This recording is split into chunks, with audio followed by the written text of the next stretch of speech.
What's up, and welcome back, fellow Siege spectators and players, gamers of all realms. Welcome to the epicenter of console gaming glory. Tonight, we embark upon a journey into the heart of the adrenaline-fueled competition, where the controllers become the weapons and the battlegrounds light up with strategic warfare. I am the Reverend Whiskey Glitter, and with me, my partner and co-host Naj. What's happening, Naj? Well, what's happening is Siege, my friend. I'm across the pond, and sorry, I was just quickly checking something.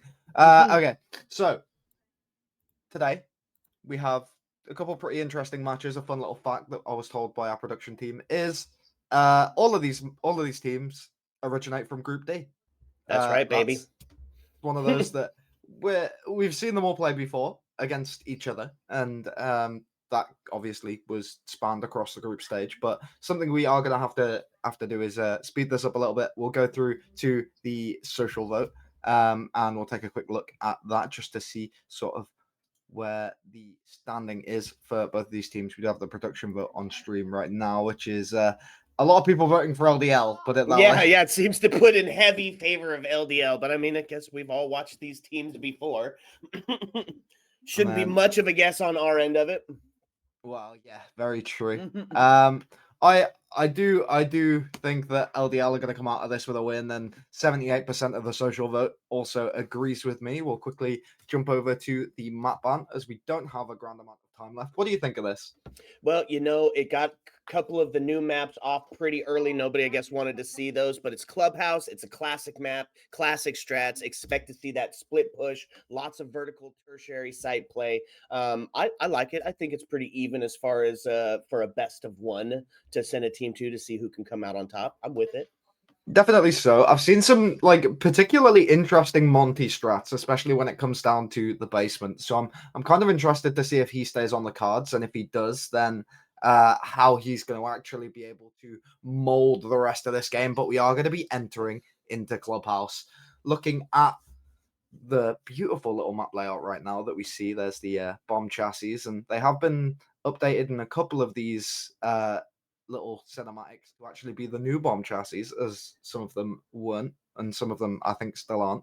But into the attacker bans, more than likely things along the lines of hard breaches, info denial, but we see a soft breach. That's probably the first soft breach I've seen in quite a long time. Yeah, no kidding. We see Ram. Ram's a big operator too. Like, Ram's one that we kind of expected to be really powerful, then kind of wasn't as powerful as we expected, but is still really strong. And yeah, obviously our second attacker ban is going to be something a bit more info denial. We're going to be seeing knock taken off the table. And then for these defender bans, something else I'd like to consider for the attacker bans is Monty's still on the cards. Defender bans, however, one of them is 100% Solace. The other one is either Fenrir or Azami. There's hands down every single Clubhouse game, either Fenrir or Azami for the first ban, and then Solace for the second, or the other way around. So we see Solace go out.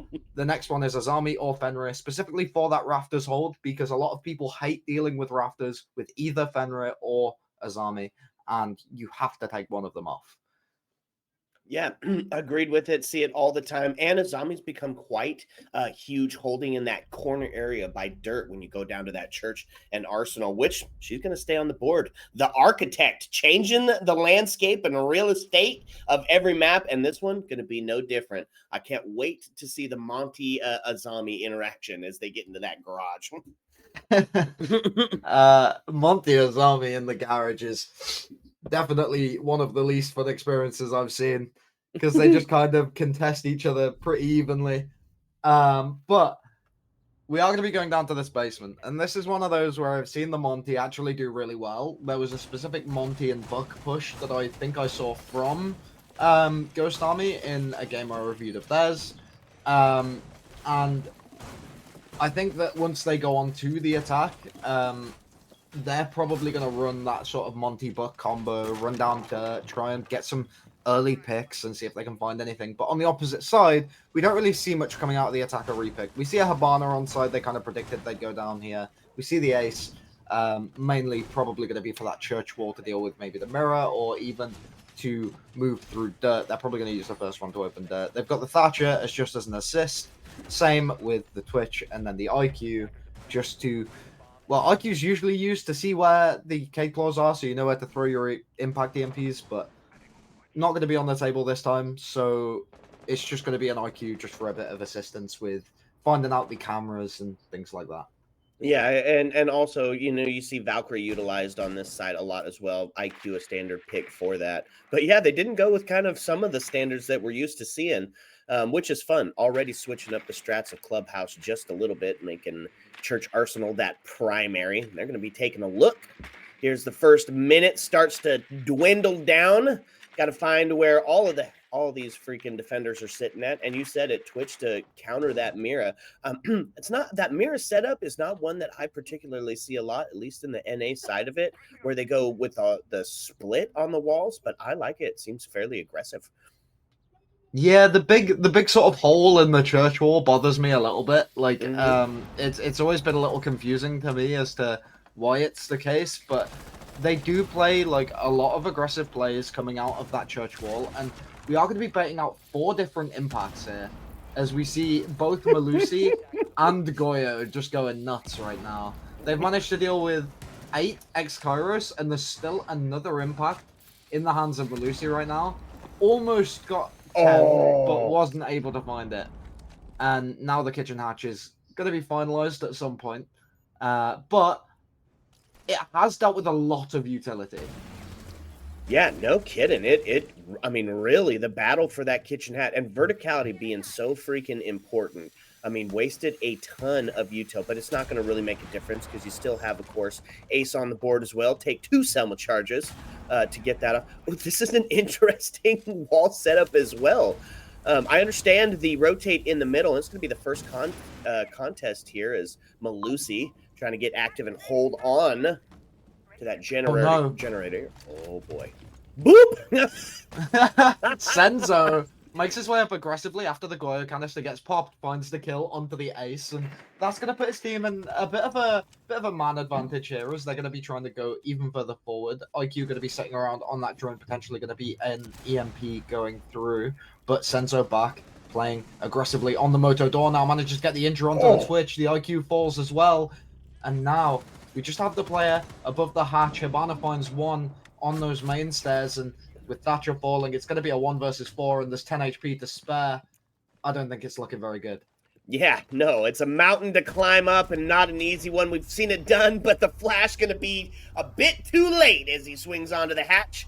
Goyo taking that one with relative ease. Indeed. Managing to find that and put, your team up 1-0 is going to be a very big, good start in this matchup, especially coming into this being the sort of underdog. It's one that we didn't really expect them to come out so dominantly and show this sort of performance straight away. Yeah, well, I think it's a bit of that testing of the waters, right? How far can we push? How quickly can we do it on round 1? Kind of testing the metal, so to say, right? And now they see maybe they might have to take it with a little bit more caution, put a little bit of respect on this defense here. And we're going to head up to 2F Gym Bedroom to see what they've got. It's going to be a little bit of that landscape real estate change round. Both Azami and Castle going to be on the board to help support that Mira. I'm a big fan of bringing both of these operators on a gym bedroom setup. Hopefully, seeing that extension all the way out. 2F, all mine as a defender. Well, the thing that this kind of screams to me, for this hold in particular, is it's a very turtle-oriented hold.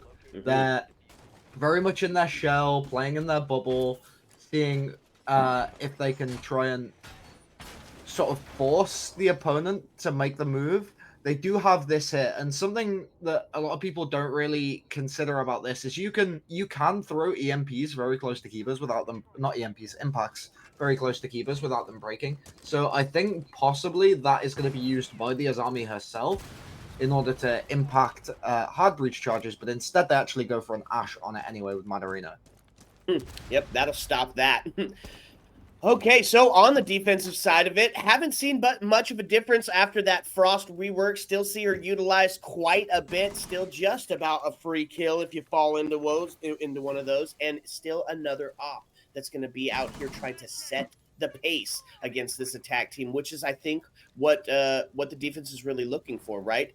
The attack team known for their aggression, known to push in. Well, they've seen two good counters for it, and I think this setup, the turtle strat, as you called it, the bunker down, is really the way to deal with it. Maybe I'd like a few more traps on the board to potentially deal with that aggression, but not super worried about it. They're going to rely on the mirror to hold off hot tub wall. Ooh, and a bit of a trip.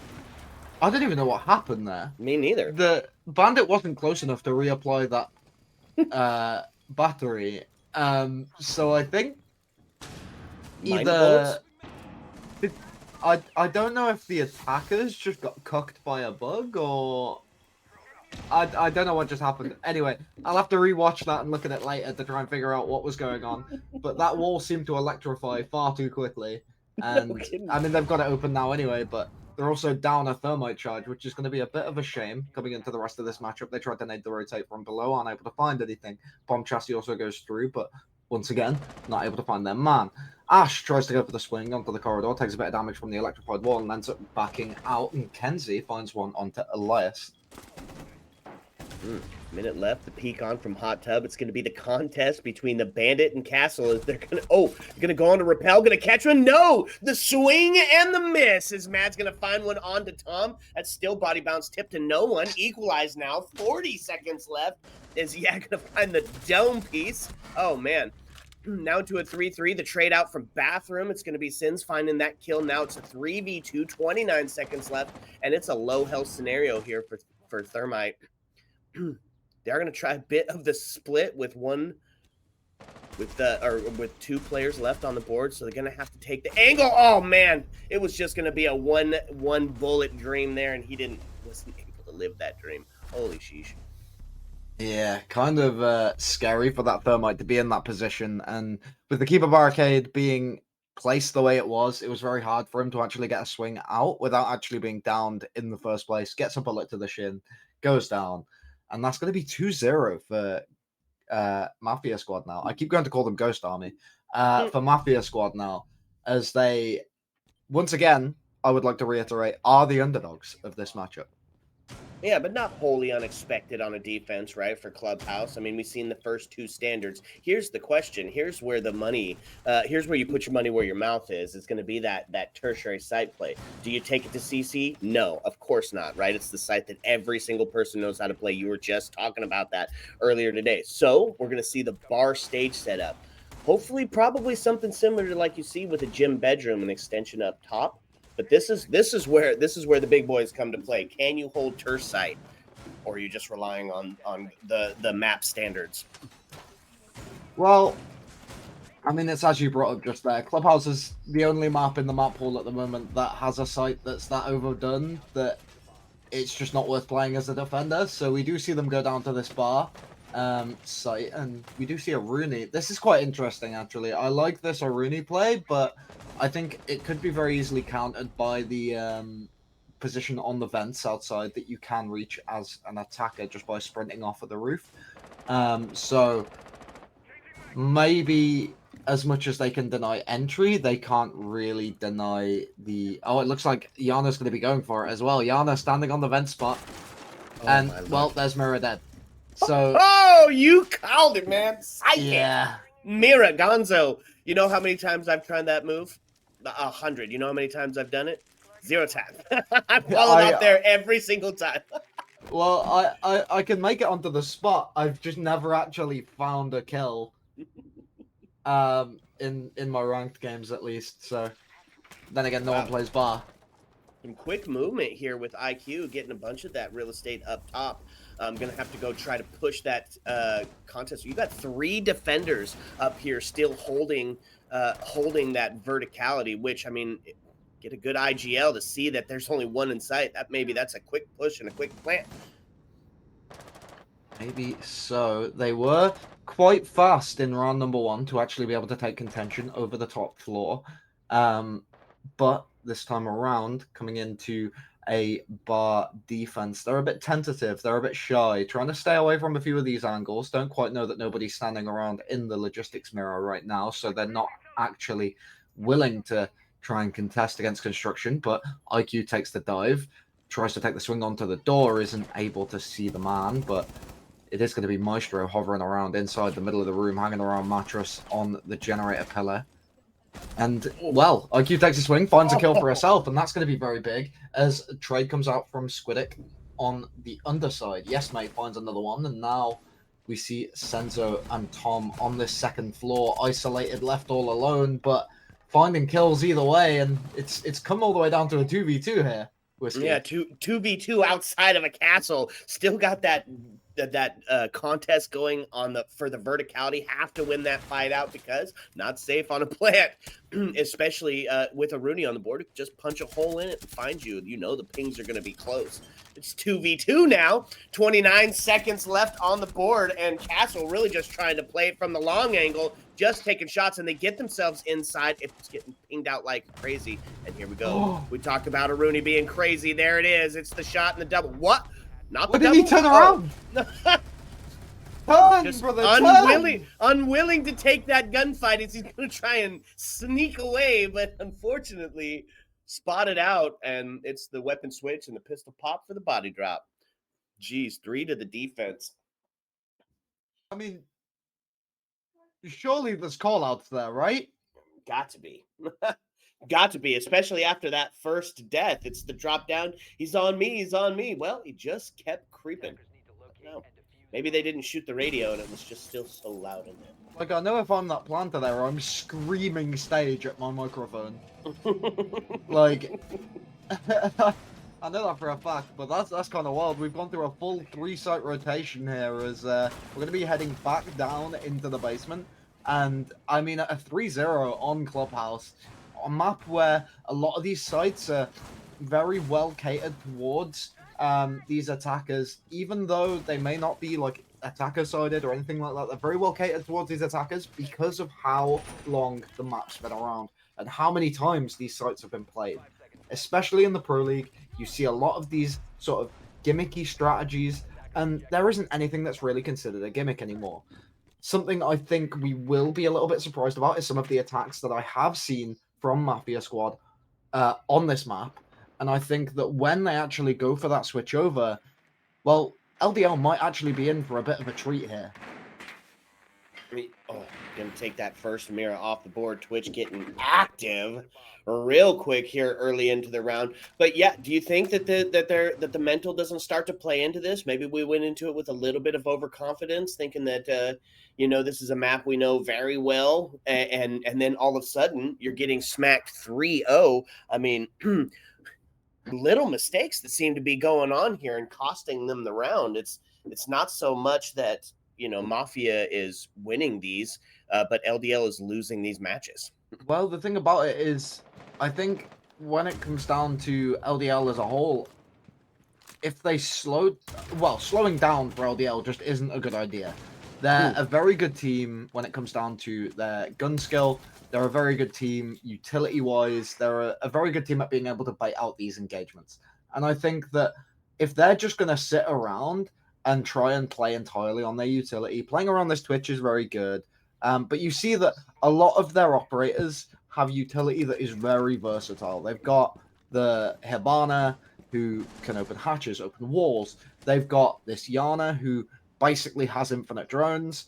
They've got Buck, who is going to be their main sort of port of call for that soft destruction, being able to open the floor, but also open the roof a little bit. Not being able to open the floor, but also being able to open the walls a little bit, especially in that armory corridor, just to try and get a couple angles in and onto site. And then you've also got the Thatcher to be able to just deny out any defender or electrical utility. It's such a versatile lineup, and I feel like the main reason why they're suffering right now is because it's not being used to its full effect. Yeah. Well, with 50 seconds and 5 all on the board, folks, hang on to your hats because the trade outs are going to be insane. There's a couple of Goyo canisters starting to go off, and these are going to be end time huge. It's going to be the C4 to claim blame as we find ourselves, body bounce tipped huge in favor of LDL. It's 3v2. It's a 3v1 now. It's headshots for days just ringing out. It's going to be onto the rotate, now into a 2v1, but the refrag there to end it. Sheesh, boy, that unfolded very quickly. Yes, it did. It went from a 5v5 to a 3v1 in the span of less than 7-8 seconds. That'll do it. That makes for some exciting play. Yeah, indeed it does. But it was exactly as we were saying before this match even started.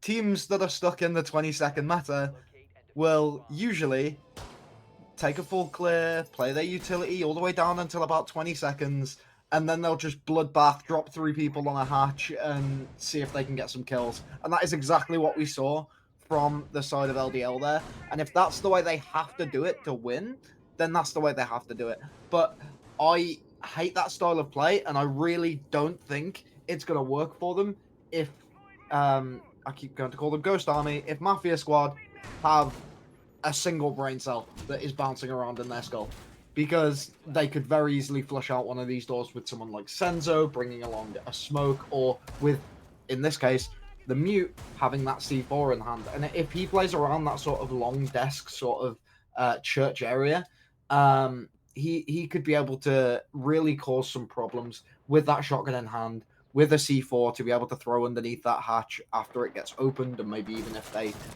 go for a drop, etc., etc. There's a lot of different things that could really change, but Life or Liff, one of the two, manages to find a beautiful little upside down angle onto Tom right there.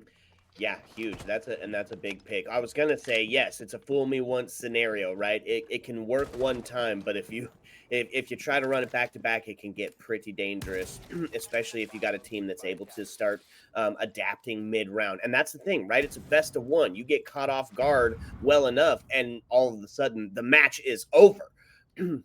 Blue, excuse me, LDL already finding one on the attack side. They've hit, if they go into that onto their defensive half, they're probably feeling pretty good. Two, be a bit more feeling a bit more happy about it because it's the quota, right? You did your duty on the attack side, but if they can find 2 in a row and keep bringing some of that aggression and setting the pace against this defense, a 3-3 scoreline could be in favor. It could be in their favor, especially because they have the man advantage now.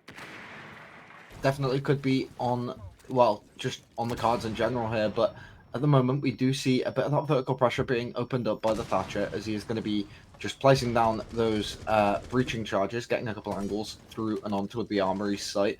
And one operator that we didn't really touch on all that much is the Brava that's being swapped in for the Buck. And I think that not bringing along a Buck on this site in particular is fine, because you've got the breaching charges and you've still got 2 more on the side of IQ. And there isn't a grand amount of vertical pressure that you can really apply. But the Brava in general is such a good operator at being able to deny these sorts of things. And there goes that C4 onto the Moto hatch, isn't able to find anything, but the Yana of Lift going to be trying to get a bit aggressive onto that mirror window, but isn't able to find it. Mirror gets aggressive instead alongside Kenzie. Or alongside Squidic, sorry, and actually finds the remainder of these players.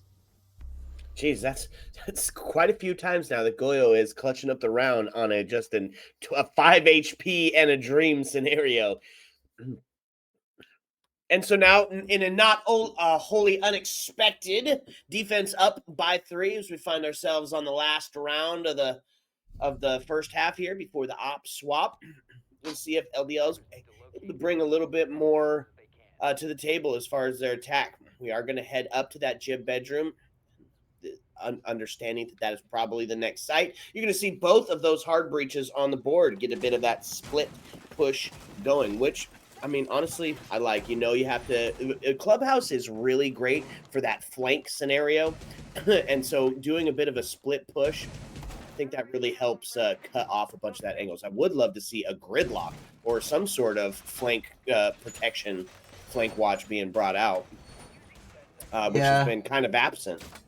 LDL at the moment very much missing that fervor that is really gonna like push them into this matchup.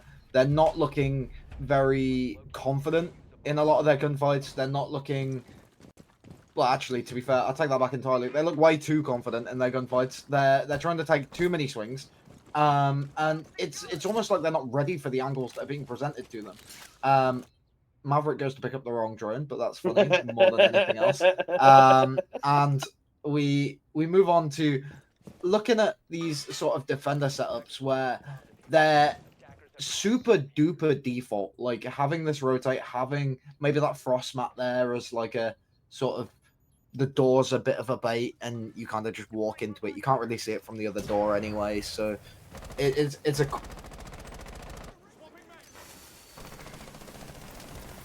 No split push actually coming. I was just gonna say I actually really like that way of breaching. It's just my network stream just cut off.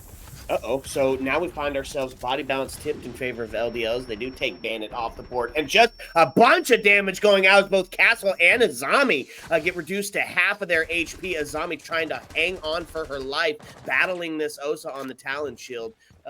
Still managing to survive and hang in there. It's going to be the scenic route pushed away into Jim. Hopefully not get caught on that window. There we go. That's a good way to stop that. Keep a barrier up there. Give yourself a little bit of that back protection. And yeah, still minute 30 left on the board, and it's a bit of a slowdown now by the attacking team as they're going to get oriented and set up. Ooh, yeah, to take out Tom. That's body bounce pretty heavily in favor of the attacking team now. Yeah, you can see Thermite getting the push on in CCTV to take that contest onto Frost. That way they don't get caught on the back end on that flank that is kind of pretty prevalent here on Clubhouse. A little bit of the underneath nade, RIP. Not going to have that here in a few days. But the thing is, the Frost is only really playing to try and get that window peak, and I'm not even sure if Thermite is completely aware that she's even over there. When it comes down to her now rotating back over towards the site, tries to take the engagement against Lift as he runs past the doorway, isn't able to find the frag, and gets a quick turnaround onto the man through the rotate, and that's going to be the round over as we now move into LDL's defensive half. Okay, so managed to find themselves a second, put us on a bit of a standard for the split.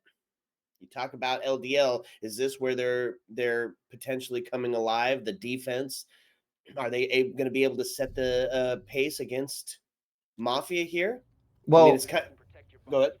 I think it's probably going to be the other way around, because if I do remember correctly, the side of Mafia Squad have some pretty unique strategies when it comes down to playing, especially this basement site.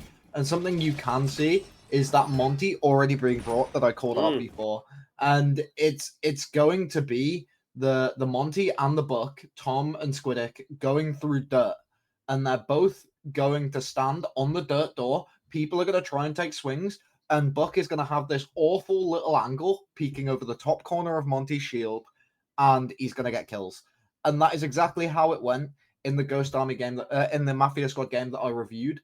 And I can only imagine it going the same way here, because it was such a cool little strategy that they incorporated, because they were so sort of in sync with each other that it worked so well. I'm excited to see that. And there you go. You called it. The breach into dirt starts to take place. Monty getting active. Of course, we do have the Hatch Queen on the table as well. She's vital for helping get out or get those hatches open, especially with all the impacts and C4s to stop that potential process. And then the Gridlock. That's one of the ones I'm most excited to see, right? I think she's a completely undervalued operator. And even when the nade switch does happen, you know, her potential for the flank watch and for the sound distraction when you're going for the plant is just huge. Plus the gun smacks.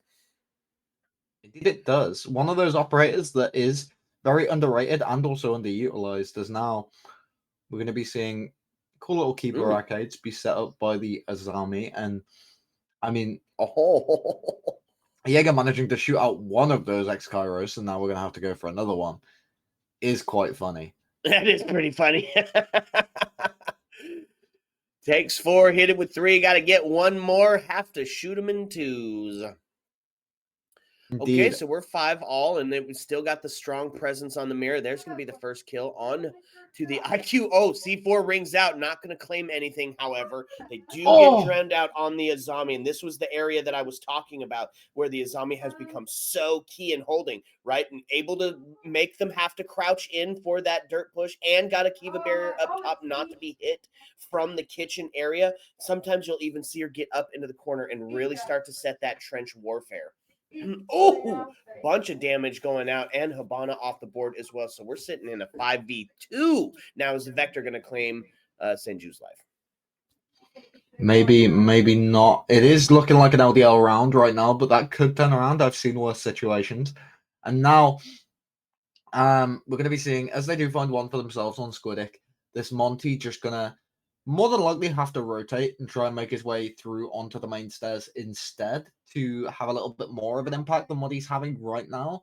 And I think when it comes down to, well, the remainder of this round, we're not really seeing the entirety of Mafia Squad's potential when it comes down to this strat. I don't think they're really, pulling out the entire bag of tricks right now, but I think it could very well come in a round in the future. Shot. Very nice little pre-fire onto Madarino. He was aware of the shadow that was coming on around the corner, and he is going to try and take a swing onto the 2 players that are swinging him on Dirt Tunnel. Isn't able to find it, and that's going to be another round for LDL, bringing us to 3-4, almost at that equalization point.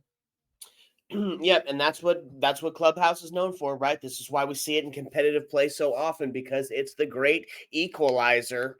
4-2 being the standard split. I mean, just across the board, T4 to T1. Which also, of course, gives us that potentiality for the overtime. And I'm not biased here, right? I just want to see the 1v1 double overtime showdown. That's it.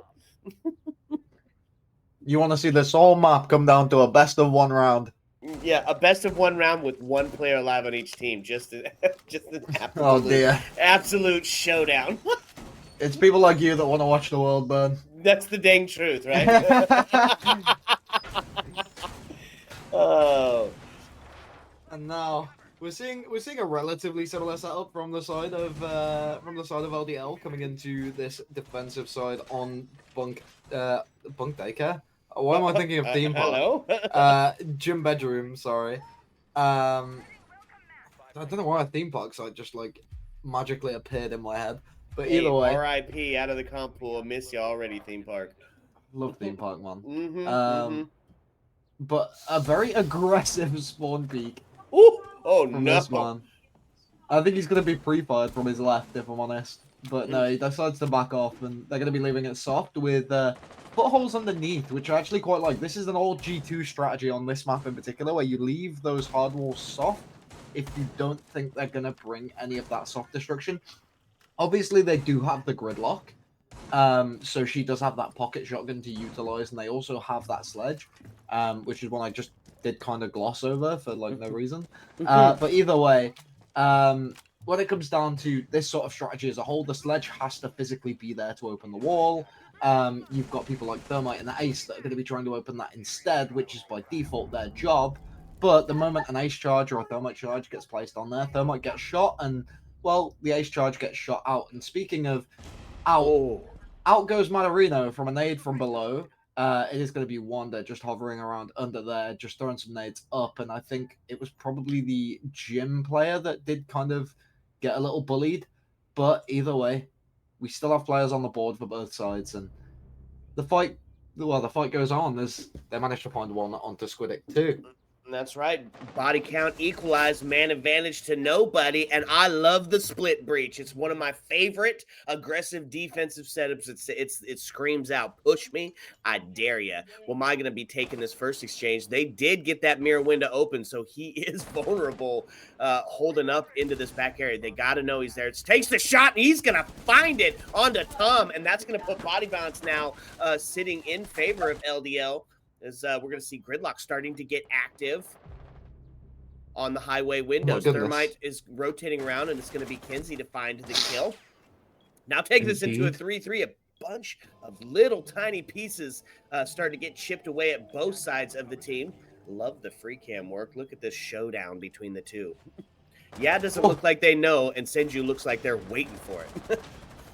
it's who dares wins right now. Woo! Elias manages to find the kill from the window on the far side, and now we're going to be seeing the player move up onto the main stairs. Senzo makes his way through to try and give assistance to Kenzie, who does lose their life on the gym door. Now we're going to be watching over through that mirror window, trying to find the man that's hovering around that gym door. Is never to find it as of yet, because they do decide to back themselves off. Makes his way in, gives himself a little bit more of an entry than he probably would have had beforehand. Finds that kill onto the man sitting behind the pillar, but falls to Elias inside of the construction. That's right. That's some teamwork right there. The old bait, which is apparently what happened to the gridlock on the highway, because I thought she was set up and I didn't think had a clue. And then it was got caught slipping and put him sleeping as we get tied up 4-4. Now Mafia found themselves a bit on the back foot, not being able to find those same wins. Although I guess as far as like when the rounds were won, Mafia still has a bit of time to get there first on the board for attack. Yeah, they definitely might have tried to bite off more than they could chew here, and I mean now they're kind of in this position where they're trying very, very hard to scramble to find anything at all to really find their footing in this game, and they just can't. And that's the struggle for the side of Mafia Squad right now. They've lost their footing and they can't stand back up. And that's what's really scaring me. Yeah, and look, and I love the setup that we're going to see out of the defense here. Right, they're looking to get themselves one up in the scoreline. We head to that bar stage, and we are going to be utilizing both the castle and the Azami, which I love. Right, we're going to kind of give that same sort of gym bedroom feel, the turtle up strat that you call it, the bunker down, and we're going to support it with the Mira and a little bit of intel from the Echo, and of course that gun having zero recoil just makes it an absolute fry machine. On the side of the attackers, though, look at who we're bringing. I see Ying banned out probably more than just about anybody I know just recently, and she's going to be on the board. 4 Candelas to make some of that disruption. And if you can manage to get an Echo drone with that Brava, oh man, that's perfect for not only that intel, but a little bit of that yokai shenanigans.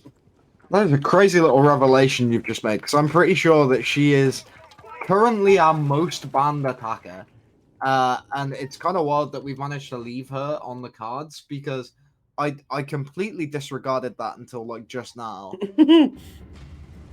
So the fact that Ying's actually being brought and she's being utilized as well towards this logistics area, she does manage to get it cleared out, but doesn't find herself a kill as of this very moment. Does she know there's a man going to be hovering around on main stairs? Doesn't matter, as Senzo finds the kill instead, and well, Wanda manages to get the refrag, but it's too little too late as of this very moment. Your top fragger Ying is dead, and now you've got to pick up the pieces in order to be able to win out this round.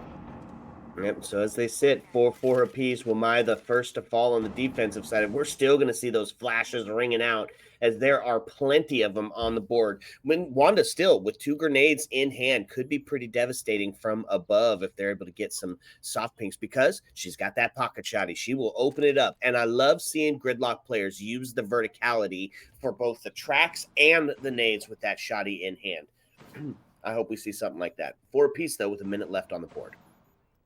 Well, as I have just checked, in playoffs alone, Ying has been banned 10 times, which is equivalent to both Solace and Fenrir. But as I was discussing that, we did just miss out on Elias losing his life, and the mirror below, Brisk, going to be trying to take some engagements as well. Ran himself into kitchen, but realized it may have been a mistake, as the gunfight's lost from the man under the barricade, as Tom manages to find that kill. Ghost Army might be on for a round win here, as they've managed to secure a 1 versus 4. Lift going to be moving in through this construction area, trying to find Squiddick, but Squiddick finds him instead, and that's going to be the round in favor of Mafia Squad. Yep, so gonna hold on to that lead. LDL yet to find themselves up on the scoreboard. so far in this match and coming in as the favored in this late round. I wonder if this is where the mental starts to play into it. Because, of course, they've been scrimming all day. They've been practicing in theory sesh, getting ready for this game.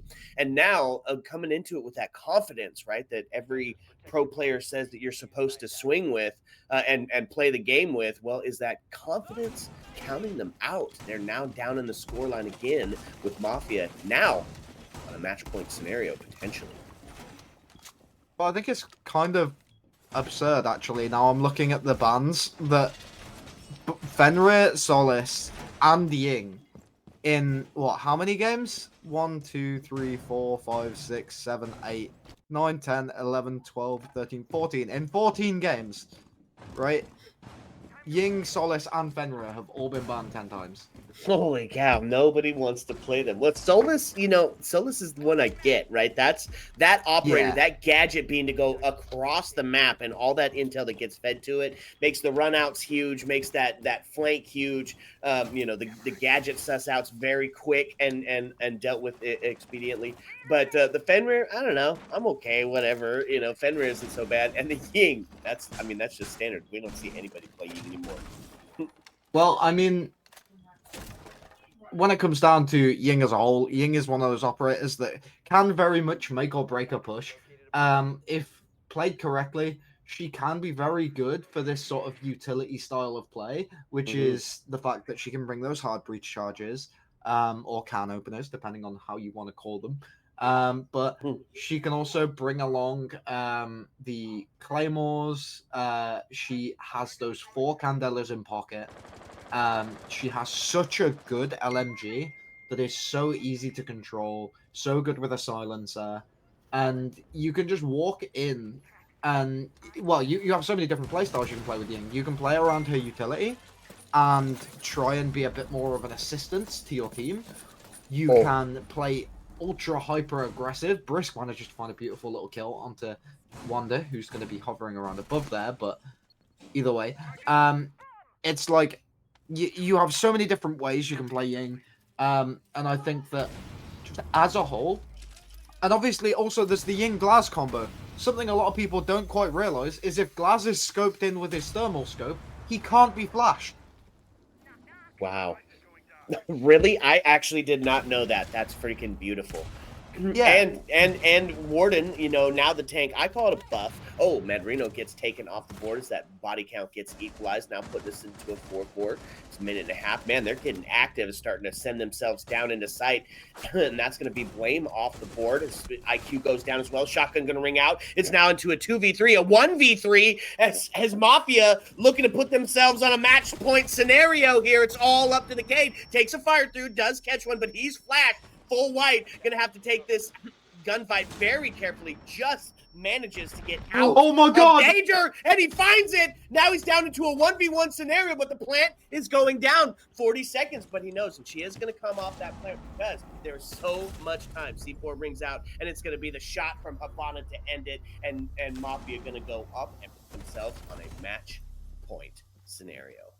I thought we were about to see the most phenomenal clutch with that TCSG in hand. The single fire gun almost rings true as they manage to take out 2 of those players and secure themselves the 1v1 at the very end. C4 isn't enough of a distraction. Habana finds the kill, and that's, well, the round. Well, so she wrote.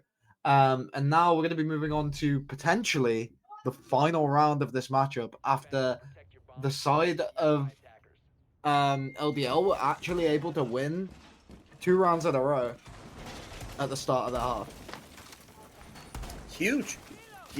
This is what nobody expected, and this is the reason that we watch the ESA, right? Because it can be any team, any map, at any point that can pop up and start to just change around the whole dynamics of the game. And now, with it all on the line, Mafia, boy, they just are showing up. They're here to play.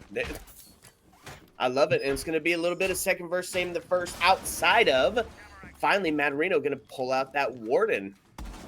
Those flashes were almost, well, I mean, I guess they were pivotal. They forced him out of position. He was still able to find the shots and get the kill onto 2 of the players in that 1v3, but the flashes definitely take him out of that power position, out of that generator hold. and ultimately giving them the win. I like the Warden call. Well, the thing is, no Ying once again, as they're going to be coming into this matchup dry, and Kenzie doing the thing that I like to comment on a lot of the time is on PC it does become a habit for a few people to keep their wrist warmed up by doing quick 360s, but something that you see console players now doing, which is the thing that's a little funny to me. It's not weird, people do it. But it's funny to me because it really does nothing to help you by doing a 360 on console. That is pretty funny. I've never noticed that before. I actually never noticed why we did it. Yeah, It's on it's like a PC. warm up tactic. Yeah, Like you yeah, keep you yeah. keep your flicks active, and like as I said, I keep seeing like console players doing it, and there's not really anything that it can help with, It's just part of the but Siege people do it. experience. You got a 360. I love It it. is. It's part of the BM experience. You got a 360 after and before every kill. Yeah, or are you really playing Siege at that point if you don't? Exactly. A little bit of adaptation here by Mafia is they're going to bring out the Flores to help clear some of this extension util that um, has been so prevalent. Maybe try to force some of these players out from their hiding spots, specifically the Mira and the Azami. Well, Because, go ahead. Senzo nearly saw Madarito's toes there, as there were a few shots fired in his direction, but none of them really connected. Speaking of Madarino, he finds Senzo with a C4 from below, as he is going to be quickly claiming his revenge from the player that tried to tickle his toes beforehand. And there we go. Rotero in, flushing Mira out of there, but she's, of course, going to be able to return with relative ease, as there is no crossfire currently set up to take What a that drone! gunfight. Ooh. There are those flashes again, but again, the Warden is there. Matarino going to find that kill, and it is going to get traded out. Squid going to take one. Blame going to find the dome piece of Kenzie, and the shotgun going to reign supreme. Now putting us into a 3v1, and LDL trying to put themselves a little bit closer in the scoreline, and they're going to do it on that one. They are almost didn't connect with that quick little readjustment onto the door there from Yes, but does manage to find it. And, well, we're one round away from that equalization, that overtime that you were really looking forward to. And I think if any team is going to really do it here, it's going to be the top of their group, LDL, to really bring themselves back into this matchup. Yeah. Well, when it's all on the line, this is where you see if the team has got what it takes to pass through the gut check. Has to be perfect for one, or this one is in the books. And I like already what the defense has brought to the table. We're going to go back to a little bit of that intel. Going to opt for the Mozzie, that mobile intel, which also, of course, grants them that C4. Plenty of those on the board with the Mira as well. No hard breach, right? So they're going to rely on that Mira to be their hard breach, and I'm a huge fan of that strat. Still going to do the bit of the split push, but they're going to opt. Okay, there we go. I was going to say, but they're going to bring out the Habana instead. No, it's going to be the 6 pick onto the Thermite. Well, the thing about LDL as well, and the thing that makes them so formidable, is even though, yes, they got 2 forfeit wins in the group stages, they also were the only team to win all of their games within regulation. And that secured them 15 points, and they were the only team to secure 15 points. And the closest team behind them, I'm pretty sure, was in Group B, which was Flawless 7 with 14. So even if they are able to secure it up, this will be a little bit of uncharted territory for them, as they'll have to see a bit of their first bit of OT. Something else that I'd like to add to what I was saying is that makes LDL the most unproven top team in ESA right now, because they have been proven against a couple of these rosters, but they haven't played everyone. And you may have heard, if you're anything into boxing or like MMA, well, styles win fights. And when it comes down to Siege, it's exactly the same. And it's playstyles win games. And I really feel like they haven't come up against enough of a variety of playstyles in order to actually be able to show off their talents yet. So they're either, they're still in that sort of area of are they going to prove themselves, or are they going to have to try and readjust to the way a team plays? And something we're seeing from the side of Mafia Squad right now is they can be different. The fourth place in the same group as LDL Oh. is currently 6-5 up against that top team. Let's go. But not to be outdone, it is body balance tipped heavily in favor of LDL now as they find themselves in a 5v2 scenario. And it's looking like, as Yaf finds himself a double, all on the shoulders of Tom, it looking like we're probably going to be seeing some overtime. Although he does find that one kill, they're going to start throwing some bodies at him. We might see a chance at them securing it up, but there's no way they send everybody here. Give them a bit of time to talk about it before we get settled into this OT. He also only had like 50 bullets left when the Frost was actually just swinging him in the first place there, so a little scary. But either way, it ended up going in the direction of that 6-6. So now it's a pretty wild situation that we're going to be seeing where we go to this 6-6. We're going to be going to overtime, and well, both of these teams doing very, very well in this matchup so far. Yeah, no kidding. This is exactly what you want to see late into the season, right? Both teams vying for a spot, both teams wanting all the glory and not really willing to give up any sort of real estate for it. Oh, 1 second. Yeah, going through this Swiss stage right now, we are going to be seeing these teams really fight tooth and nail to try and secure themselves positions towards the playoff and try and do it as early as possible. Because something that a lot of people don't really consider and don't really think about inside of these matchups is the fact that the fewer games you play, so the minimal games you can play is 3. You win all 3. You want to win all 3 in regulation. And if you win all 3 in regulation, that means the minimal amount possible of your playstyle, of the things you're going to be bringing, of the different gimmicks that you have, are going to be out on show. So you're able to then bring out more of those ones that haven't been seen yet inside of the playoffs. And that is where a lot of these teams begin to get a little scared or suffer because they try and bring out too much, or they get a bit scared of what the enemy team's bringing to the table or how they're playing, and well, they end up giving the game away a bit too early before the playoffs has even started. Yeah, and then you got nothing on reserve, and everybody's got VOD of what you're bringing to the table. That's the scary position to be in. But alas, here we are. It's going to be the same setup there. It's half the breach, and it's going to be the upside down repel for the Selmas to get a little bit of that head hold that we. Oh, and they're going to impact from below. Is that what you were talking about? They're still impact tricking, and I freaking love that. Still, but we've got 2 hard breach on the table for a bit of that split as is necessary. Gridlock for those nadies.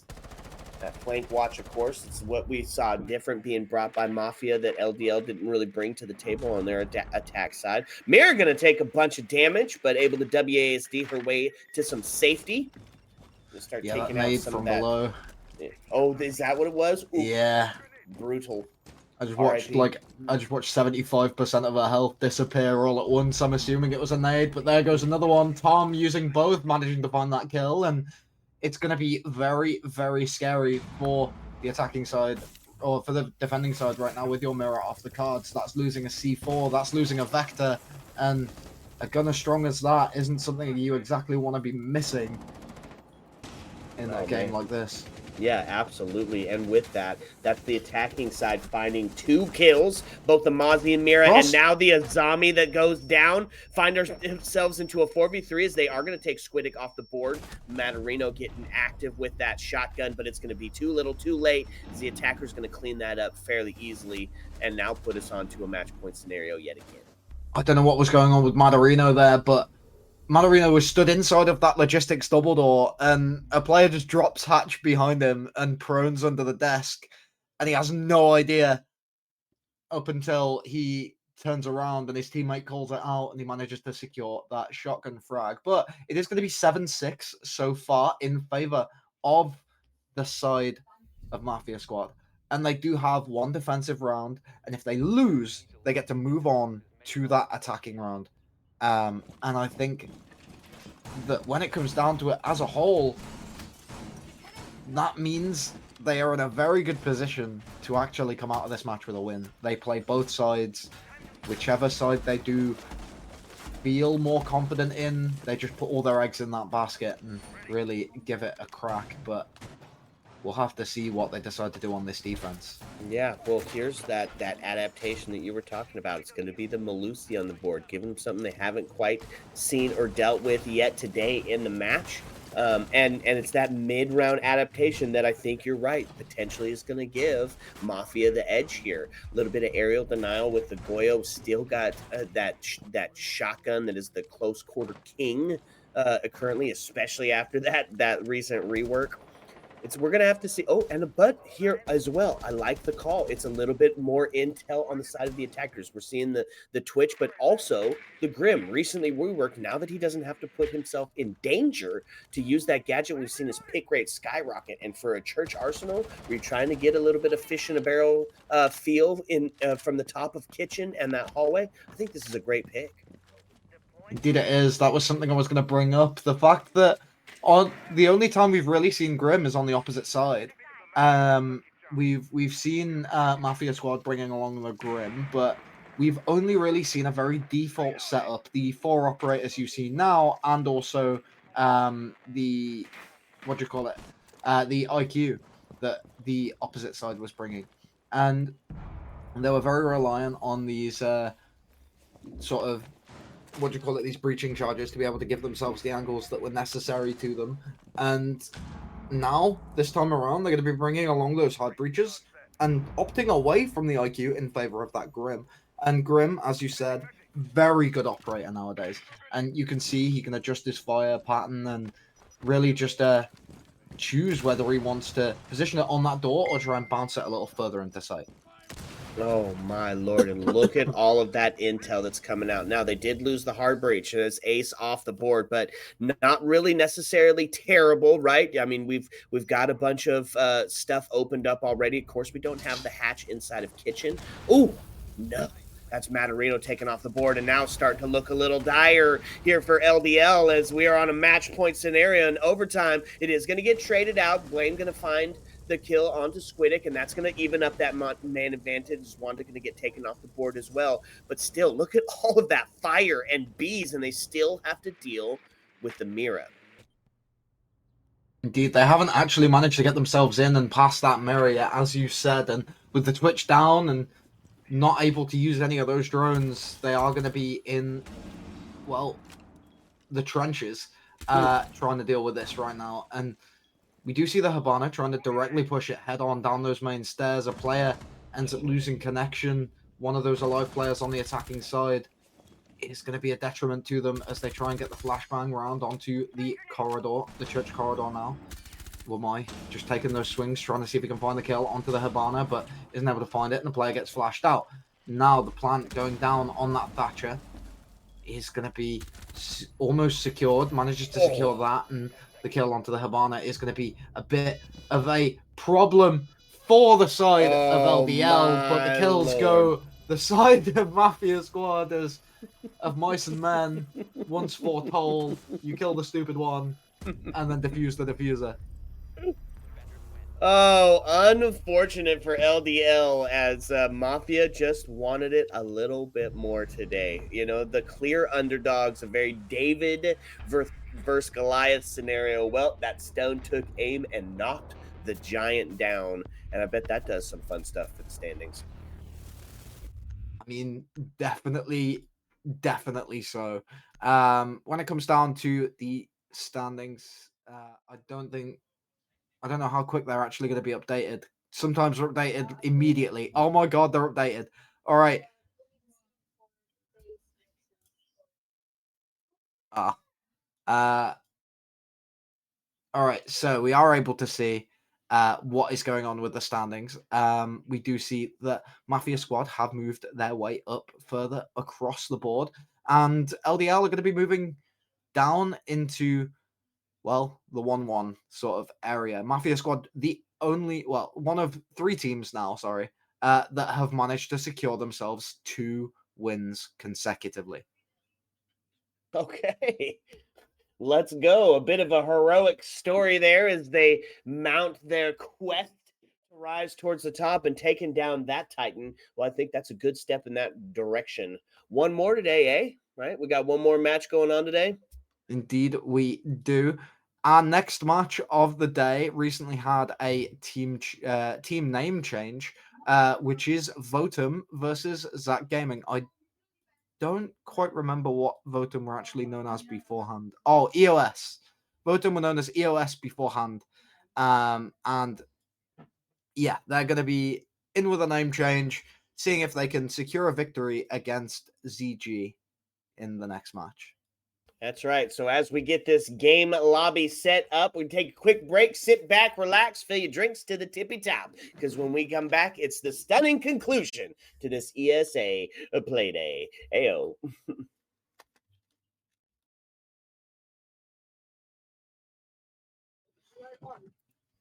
What's up, and welcome back, fellow Siege spectators and players, to the electrifying realm of the ESA. And we are diving straight into game number 2, where the battlefield is still smoldering from the explosive clashes of the first game that we just watched. The tension is palpable, the strategies are evolving, and the excitement is reaching a new fever pitch. I am still the Reverend Whiskey Glitter, and with me, my partner and co host is still Mr. Naj. What's happening?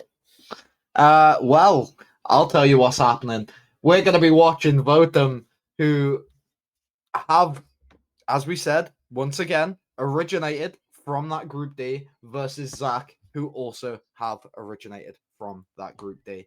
And something that is going to be a little bit of a wild card for both of these teams is it's going to be that second versus third, and we're going to be seeing more than likely another relatively close matchup.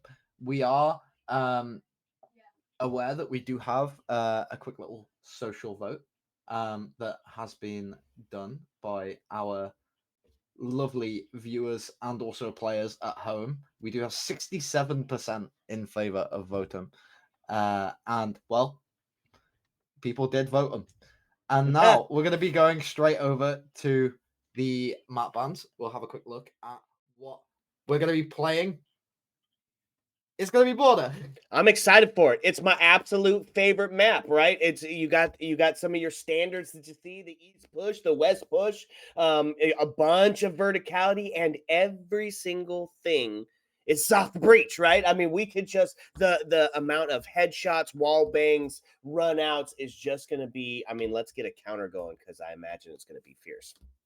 Well, we saw a lot of versatility, specifically from teams such as some of the LATAM teams, G2, also BDS at the Atlanta Major, especially coming down to this map. Things like vertical pressure onto the jail area that we haven't really seen before, alongside a few different sort of roam strategies that were kind of reincorporated into the meta. And I think that's going to be something that these teams take a lot of sort of admiration or inspiration from, should I say. Yeah. But something I would like to quickly touch on when it comes down to Border is one of those maps where it is one of two play styles, and depending on the play style depends on how sided it is towards each.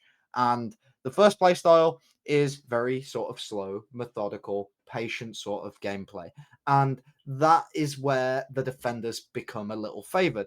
Whereas on the opposite side, it's also a map that can be played very aggressively, and you see a lot of these gunfights, and that's where the attack starts to get favored in a lot of these situations. Anyway, looks like the match has started on our end, so I think we can jump straight over. We are going to be seeing the map video, or oh no, which we get we are going to be seeing the map video. We get to see the beautiful little outside of Border with these high quality settings. The new bomb chassis once again being reincorporated. You guys can't see as of this very moment, but Ying has been banned out. One of those that we kind of expect in this matchup. And once again, I imagine we'll see something a little bit more info denial coming towards maybe the knock, or even the Dekebi is one that we have seen a little bit here and there from a few of these teams, and it is going to be the knock that goes off the board. On the defensive side, however, is where it's a little more versatile. You can ban out these electricals, things like Cade and stuff like that, but with the Thatcher on side, I don't see why you would. More than likely, we're going to be seeing something along the lines of that Azami, followed by a quick and cheeky Solace ban, because Solace is an operator that nobody likes, and well, she goes out first. So I imagine Azami, Valkyrie, I'm trying to think of more, but Azami and Valkyrie are like the two big hitters for Border, in my opinion. And I think that one of those going off the board is going to be a very good idea for both sides. And instead, it's going to be the Fenrir. Well, we talk about the five golden ringers of defense, really, right? It's that Solus, Fenrir, Valkyrie, Mira, and Azami. And the problem is, we can only ban two of them, which is going to leave three of those still OP operators on the board. And I think, at least in the NA, we see on the defensive side of it, Solus always 100% ban rate, just about. Almost it doesn't matter what the map is. But Azami is so huge for creating just some absolutely crazy long distance strats, right? Because everything is soft reach, the amount of like distance you can gain with some security of some relative safety of those of those Kiba barriers just makes her absolutely devastating on this map. It's crazy we Well, don't see her right out the gate, to me. Azami is one of those operators that, unfortunately, at the moment, is one of, I think, maybe like one or two others that are pretty much able to change the way a bomb site's played based entirely on their gadgetry alone. And that is a little scary when she's on the cards on a map like Border that is, as I said, one of those that could favor either team depending on the playstyle that each of them decide to go for.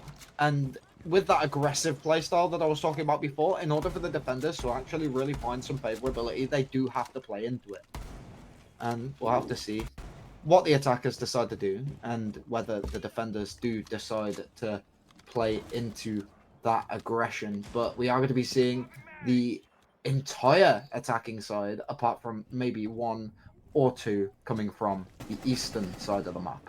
Yeah, which I like the call that we got coming out here. You've got the ram, but it's not going to be used so much for that verticality, but more for that distraction and to take down those castle barricades kind of effortlessly if you can get it started right away. And then the intel. You talked about this map being getting the intel tonight. We did get the Nook off the board. They bring the Sam cams out 0, which I think huge and a fun way to deal with the Mira. Without having to deal with that F2. A couple of trades ring out now as the Finka health gets taken off the board and Capsule going to perish in that exchange. Now taking this to a 4-4. Oh, the swing ram just caught completely unaware. Unfortunate. Now body bounce tips in favor of the defense with just under 2 minutes still left on the board. Indeed, Mira whipping a few shots there as the hole's going to be opened amongst her ankles. She is going to be a little in fear as she backs off to the side, tries to avoid any of this engagement, but backs up into the gunfire of Jawa. Jawa going to be trying to take the swing over towards the side door, but gets his head taken off by Freddie G, one of our fellow casters inside of the ESA League. Nesto falls along with him, and that's going to equalize our man count once again, and we are going to be seeing, well, Mozzie and Thorn versus Ace and Gridlock. Yep, a little bit of a 2v2 stand down here, or stare down. Plenty of time for this attacking team to suss out where the heck these defenders are. But the thing is, we still got that mobile intel of Mozzie and a C4 in his hand, ready to get that long distance. And there's going to be the P10 finding the dome piece of Mellow, and he's going to ring it out with a double and end it dramatically. Yeah, beautiful little double kill from him there. Like, very wise of him to come around that corner and try and go for a preemptive shot onto where he thought the man was going to be. And something else I really liked in that round is the way the attackers have started using something that I've been using in my ranked games and things like that. It's something that is very, very good. It's something that I stole from Coconut Bra. And that is the Sam cams inside of that dome on top of on top of Fountain and offices. It's one of those where you can throw them in from the outside very safely, no sort of contention at all, and you get pretty much free information of the entirety of offices, and that's one of those that we did see in the previous round. They're not going to be bringing along Zero this time because, well, the defenders are downstairs. Yeah, yep. I'll be writing that down for my rank strats. This is the whole reason I cast is so I can see those new strats. And the zero cam up into the dome. Well, that just made the list. Gonna head downstairs now for round number 2, and it looks like a couple of 6 picks gonna ring out. We're gonna get some vertical presence as both the Buck and that thing got a Hemi. The Ram gonna be bringing up the Boogie Woogie to try to open up and get us some fish in a barrel situations here. I love the use of the castle, right? Funnel this attacking team into where you want them to be. Stop the rotates. Stop the long angles from the doorway. I think this is a really good strat, and it's going to help support that Mira and hold that verticality. I'm a big fan of castle. Oh, the rush! General. Oh. Manages to find 2 on the window as they both try and go for the vault in at the same time, and the diffuser's cold on the window ledge. Looks like Ram going to be trying to pick that up, and as much as the vertical pressure was going to be a big part of the way this team was going to play by the looks of things, but the 2 players were more than likely going to try and hop in through the window, take that shower control, and use the buggy as an auditorial distraction. And now, with it getting so close to the window, trying to take the engagement against the man that's been so prominent in this matchup so far, losing out, Shlowu finding a triple kill for the round, and really just putting his team on his back. No kidding. How do you say that name? Can you give me a pronunciation one more time? Because I'm looking at it going. I'll be completely honest. I've just said Shlowu. Shlowu. Okay. I really don't know. Okay, I liked it. Shlivu. Gotcha. Thank you. Appreciate it. Little bit of a difficult one there, but you know what? We're gonna better get used to it because I think we're gonna be saying his name a lot. 16 bullets in that P10, and he used just a fraction of it. It seemed like, because it didn't matter where they pushed, he was able to pinpoint the dome piece and has been very prominent. 6-0 currently sitting as we head into 3. Only needs 10 more kills for his kill count to match, and now we're gonna be seeing Tim over here on that mute. Going to be a very scary operator in the right hands, and I think that's something about Mute that is a little underrated. He's got that C4, he's got the SMG-11, which some people don't know is the highest DPS gun in the game, just based on know that. how fast it fires, how much damage it deals, and alongside that, he's going to be having, well, the SAS shotgun, which is like the second most powerful shotgun in the game. Yeah, I'm pretty sure. In the arena of close quarter combat, it definitely reigns supreme, and close quarter being relative after the buff.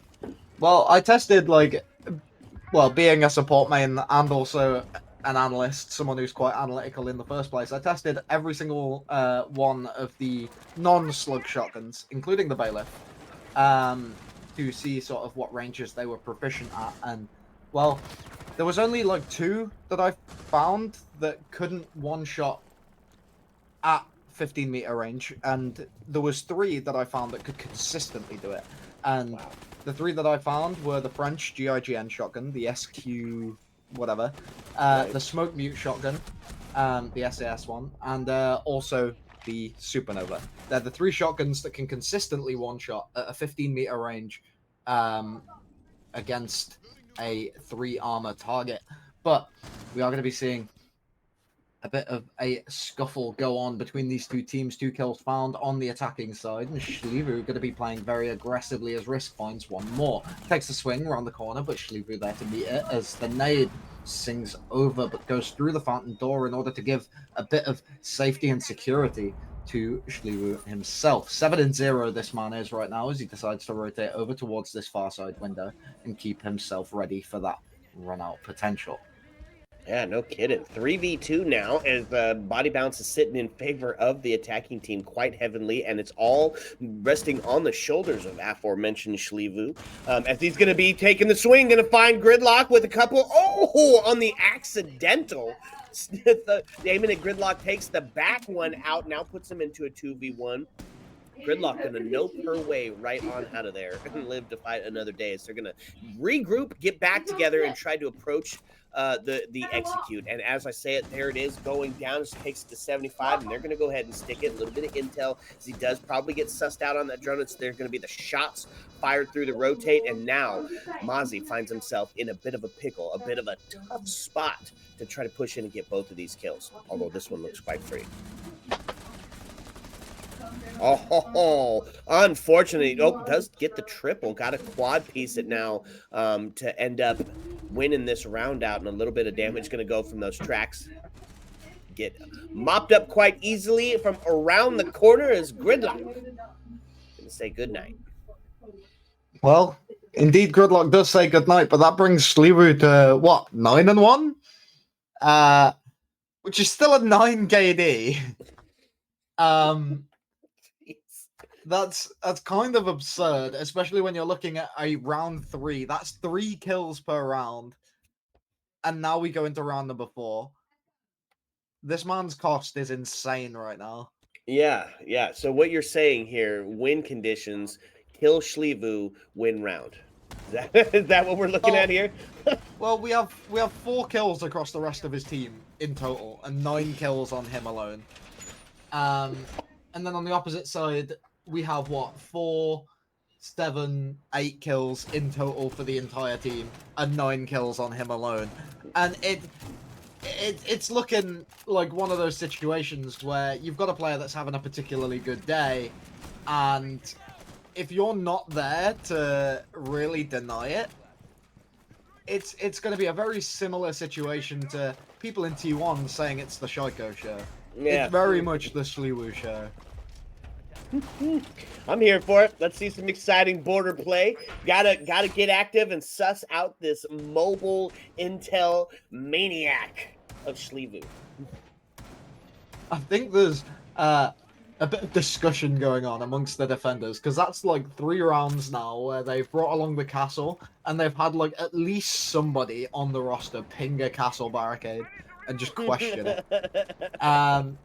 So I think there's a little bit of miscommunication on stratagem between the defenders, but either way, they seem to be opting to try and take these aggressive gunfights anyway, and they're very much going well for them, especially when Shlivu's on the other end. Yep. So Zello going to take a bit of damage as Gridlock gets reduced to half that HP. Oh man, pulls out the cam in a very precarious spot, but they are going to suss out Shlivu, who's going to be taking the scenic route. Still got that castle to keep him barricaded. And look, a bunch of damage going out onto the health, and the global gadget of the Finka boost going to come out. They are really trying hard to kill Finka as she is sit atop that east stairs, trying to push in. Indeed, we do have Nesto still hovering around inside of that fountain area, and the Razor Bloom is the first one to find a kill, as now we're going to be watching this Finka move in and past the window. She makes her way through, Shlivu goes down, but the mirror going to be prone around the corner as Finka tries to take the swing, isn't able to find the kill, and ends up losing her head herself. Zello makes his way up onto those metal stairs, finds one for himself, but isn't checking the mirror, as the mirror is going to be standing, hovering around on that area. She does throw over the track stingers and is trying to take the engagement against the opposing side. Wamai tries to take the swing from the actual site door itself, but isn't able to find it. Mirror still hovering around in this corner back here, but is found out by the Twitch as she does take the swing, manages to secure the kill, and Zello takes another swing over towards this CC side of the castle that she knew was over there in the first place. Finds the kill, and that's going to be an equalized round for the attacking side. Yeah, let's go. Man, found the kills early, and then we're able to keep holding on and maintain that refrag, every single player being known on both sides, and an equalized scoreline, which is crazy, talking about the kills that we were just talking about, right? Shlivu at that 9 KD that we were talking about. It's crazy to see that we sit at an even scoreline currently, because you would definitely think with somebody being on fire, he was shut down effectively on that round, and that evens us up. Well, the thing that kind of sort of bothers me about the way that that round kind of happened was the fact that it was a man on metal stairs that wasn't really contested, wasn't really being watched, wasn't actively being pressurized, and he, even though they were in a 2v4, after losing the opening kill, just managed to secure enough sort of ground and vision for himself and his team that the mirror was isolated in a corner, was easily dealt with by the Twitch, and then we were left with 3 people kind of trying to take swings to pressure this man on main stairs and just unable to find it at all. And I think you could say yes, that round entirely came down to swings, but you could also say that it came down to a lack of awareness from the defenders, and even losing out on that opening, or even managing to secure that opening kill for themselves and losing out on the round, that's where it becomes a detriment. Yeah, able to just really drive a wedge right into the middle of this defense, effectively cutting them off and isolating both of the players, ending up that they get taken out of sight and then taken off the board. Well, none of the attackers shot the Valley default either. You don't even need to. They're not afraid of intel. Shlivu might be acting off that intel as they do find Ace and the Heart Breach off the board. Oh, my Lord. And a second dome piece rings out. Look, he's getting active. He's about to do it again. Shlivu with the triple again. He needs to find, I don't know, 2 more. Ace it. Just, it's the Shlivu show, as you said. This is borderline a revenge tour at this point. Like, watching Shlivu do this is unbelievable. As realistically, Votum and Zach Gaming played against each other beforehand. Oregon 7-3 in favor of Votum, and they're just showing how formidable they can be in this matchup so far. Gridlock, once again, this player just hovering around on the metal stairs, unpressurized, unpressured, running in through beepers, manages to get himself into that mini office, uncontested. Takes a little bit of damage on the tail end, but that could have been very, very bad for the defenders if not dealt with properly. Nesto takes a swing onto Gashto, who's going to be standing around on the outside of that eastward wall, and, well, secures a kill for himself and throws over an impact just to make sure. Now, we move into round number 6, the final round of the half. Ooh, so 3-2 up in favor of the defense, kind of looking a little similar to how we were seeing the last. Do you think we're gonna be do you think that we're gonna see the evened up scoreline, or is this gonna go a bit more in the favor of the defense and head towards that standard split that we're kind of used to seeing for Border? I think it really depends. If the opening frag goes the way of the defenders and no one's in a real position to capitalize on the defense and take back the space that they've given away to these attackers, then I think it could definitely go the way of the attackers, even though they've lost out on that opening pick. But I also feel like that if the defensive side, specifically a player like Shlivu or even Freddy at this point, are in a pretty ideal position to be able to contest against one big area of the attacking push, then we could be in for a very different round. We could be seeing the defenders come out with a 4-2 half and just easily winning out the game. Freddy's been locked out of offices at the moment, and he was trying to get in through the head hole, see if he could hop his way through, but doesn't look like he can, as now he's just kind of waddling around over towards this CC side. Punches go out onto the door, and Zello actually deals with a cam this time. Hey, look at that. Adaptability, baby. They are going to take some shots up into that 2F location, hoping to catch somebody on the rotate. Not going to be successful, although Dr. Nesto and Freddy both had a really low health scenario. Only going to take some bullets to put them down. Zello nearly wallbanged both of them at the start of that round, and, well, it really put the pressure on for them right now, as Yuri going to be trying to get aggressive into this 90 corridor, sees the red ping and decides to tornado over the top. Does not manage to find that kill, as Nesto finds it instead. The injure is there for the castle on the metal stairs. Kill is secured eventually, and now the nade goes over into Fountain. Not able to find anything on it. Still sitting in a 4-4 here. The first minute has started to get by. And normally this is where the drones would really be doing their due diligence and sussing out these defenders, but it is all aggression on the side of the attackers as they are just taking as much real estate as they can, as quickly as they can, and securing quite a bit of it. There it is. It's that C4. It's Schlivu again getting active, and this time in a different sort of fight. Going to do it in the non-traditional sense and pull out a little bit of explosive. Body bounce now tipped in favor of the defense. Yeah, we've got Bosmax in the chat, a pretty wise man, and I mean, I'm really hoping we've got someone like Pasta hovering around here as well, because I know that Pasta and his co-caster Poobal are very wise people as well. But what is the kill record for an ESA game? Because we might be, like, for an ESA best of one, what is the kill record? Because we might be on track for it right now. We're 5 rounds in and this man's on 13 kills. Just barely about to grace the half of this round. It's going to be the Finka boost as that global gadget starts to get to work on the teammates, and Flores taking a bunch of damage, but still able to WASD his way out of there. Now starting to open up that single wall, going to get themselves set up and ready for the execute in the corner. Crosses set, and this is oh man, that's going to be tough. Unfortunate now, putting themselves into a 4v1. Do a 3v1. He does get a little bit of the kill, but it's a low health scenario. He's going to get taken out eventually. Indeed. I'm still waiting for a response from my wise men. Nobody has actually messaged or said anything as of this very point, unless it's been said in Discord, because I haven't checked.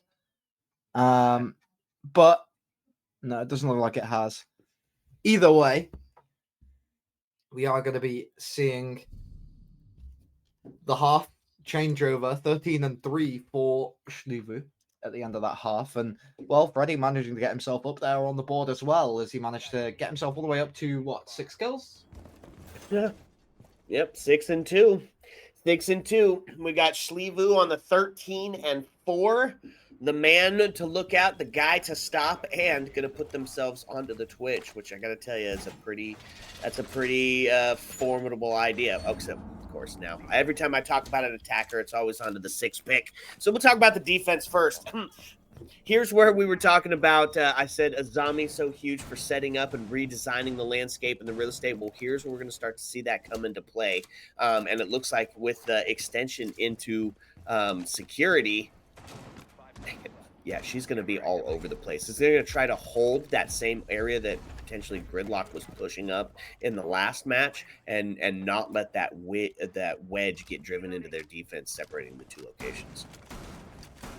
Yeah, at the moment, looking at the way the match is going, pretty much no matter who wins, I'm pretty sure we consider Schlivu the MVP.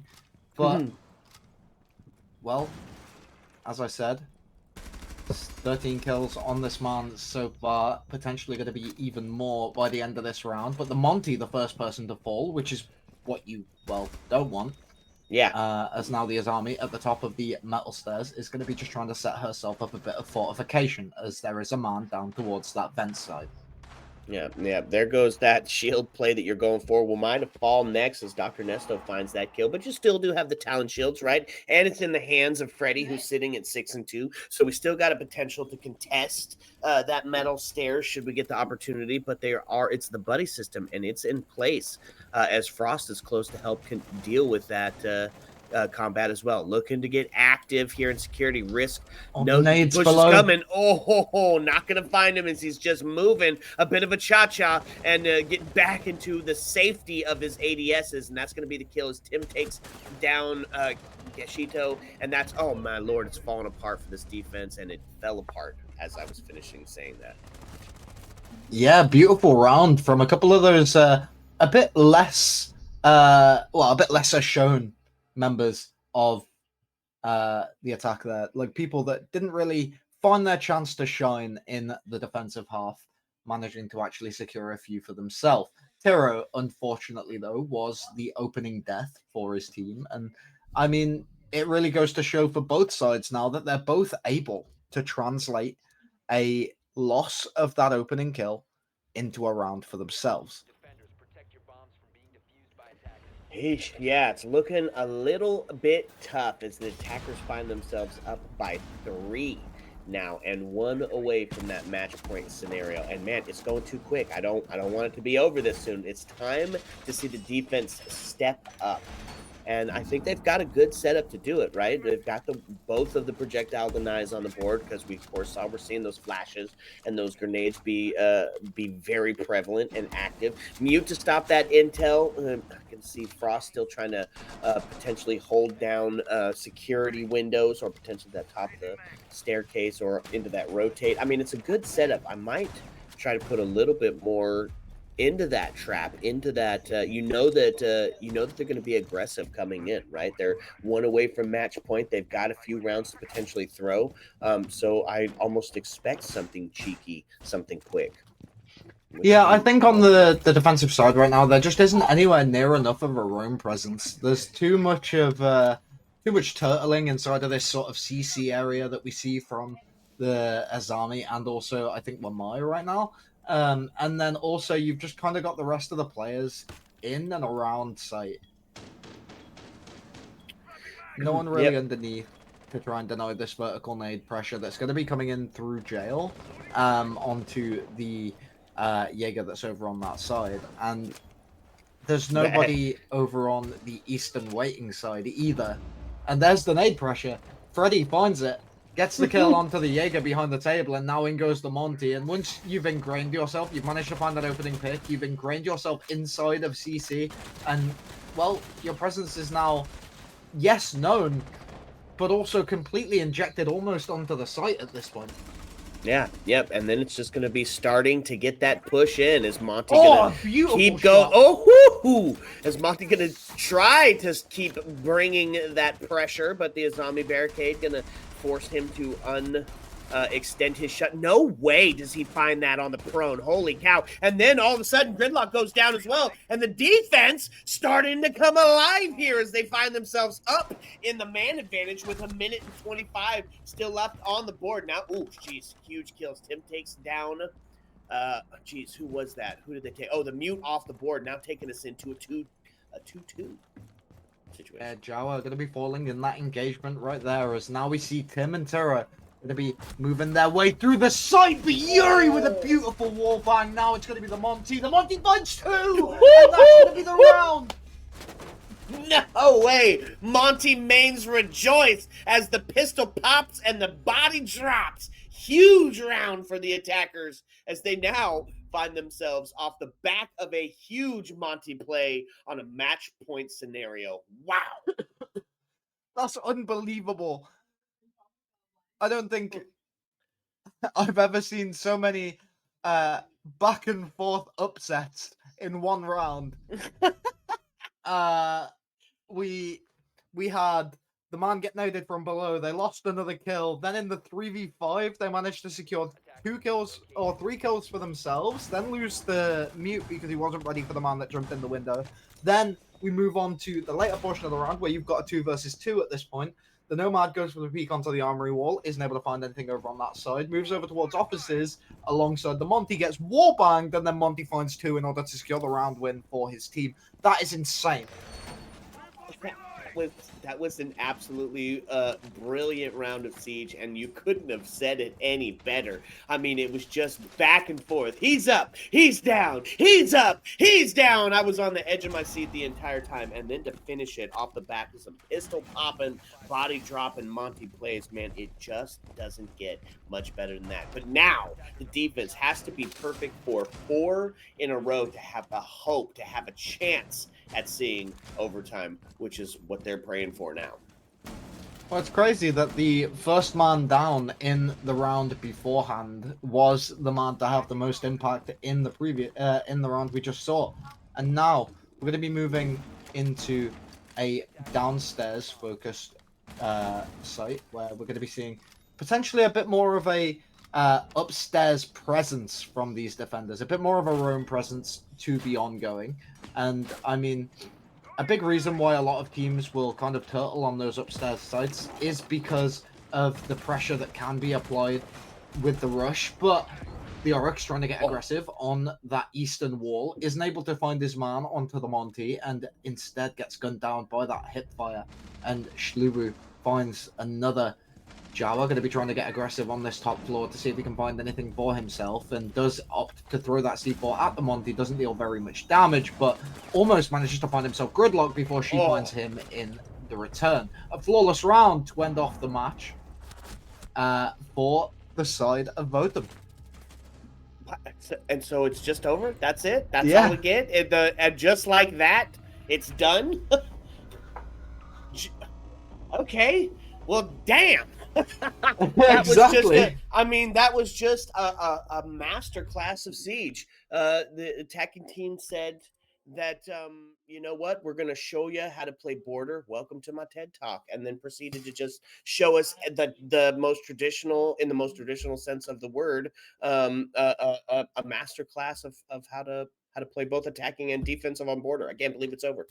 Yeah, it was such an aggressive sort of playstyle from every player alongside that Votem roster, and I think that's something that's going to be very, very scary for the upcoming matches inside of the Swiss stage, as now they're going to be confirmed for that 2-2 or 2-0. Sorry, not 2-2. They're going to be confirmed for that 2-0 matchup, and we do have some confirmed matches, if not all confirmed matches.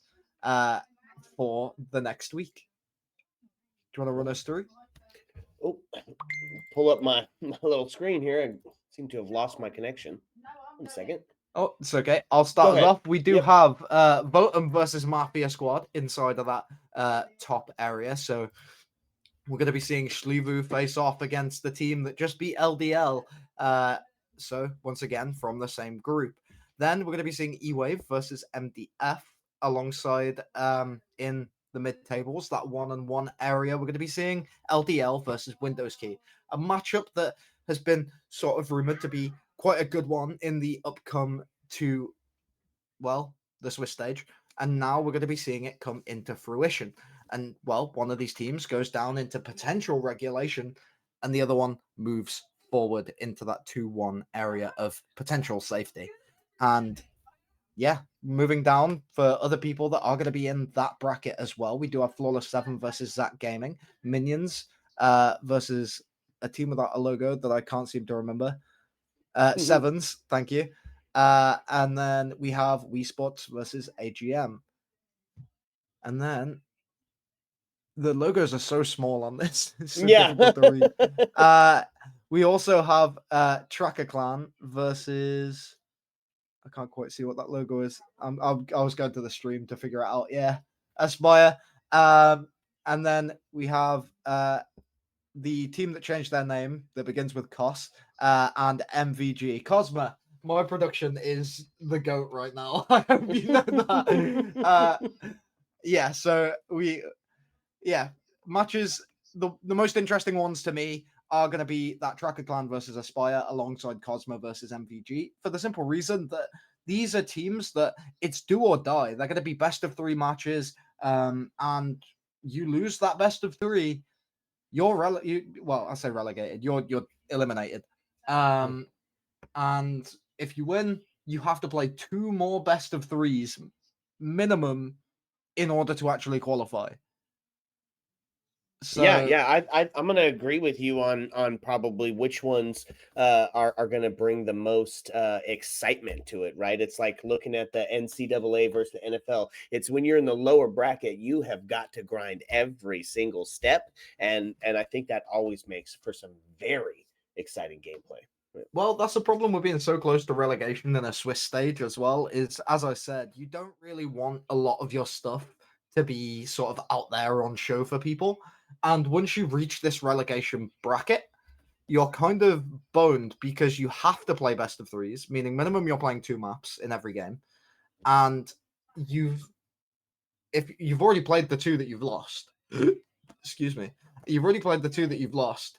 So then you're moving on to at minimum 3 best of 3s if you want to actually qualify. And that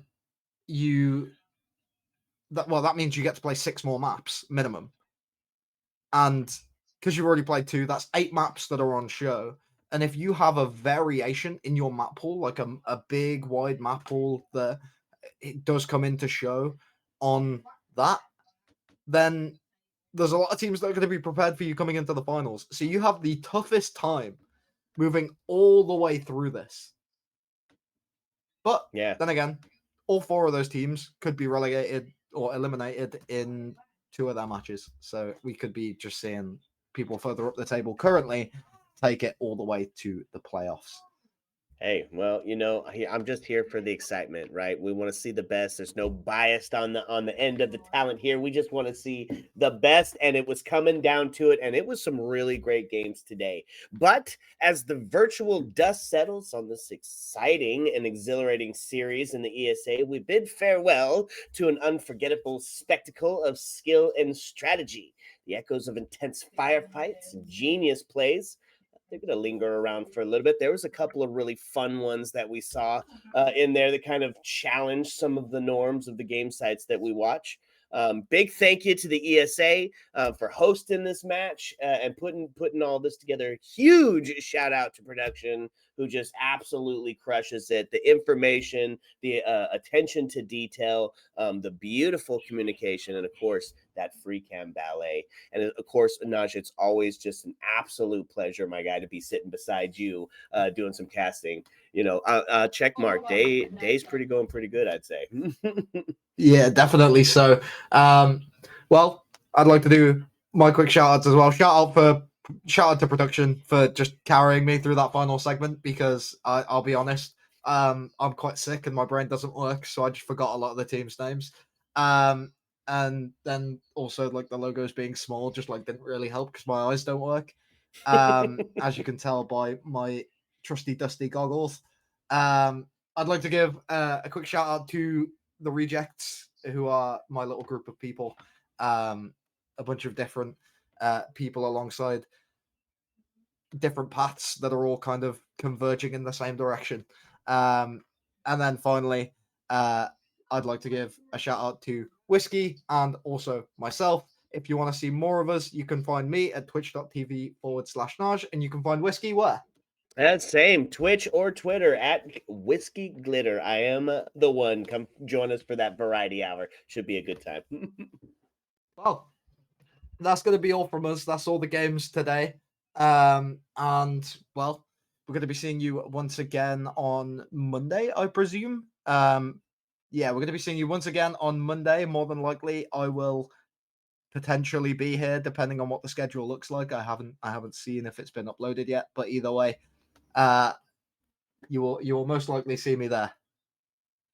All right, so there it is, folks. As always, as the lights start to dim and the jukebox starts playing closing time, you don't have to go home, but you can't stay here. GG's.